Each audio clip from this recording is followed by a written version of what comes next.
Dah di hari ni kawasan ombak lah, nak jatuh ombak kawasan Batawa.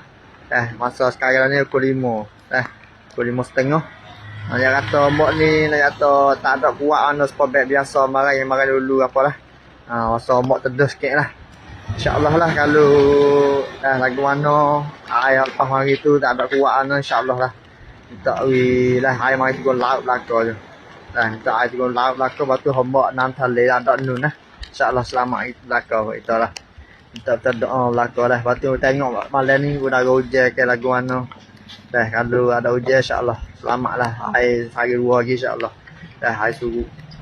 Ni tengok ni. Sekarang lah ni di Patal Tawa lah. Dah aku sanduk di Patal Tawa tengok ombak tak ada. Ni biasa ombak ada, hari ni ombak tak ada lah.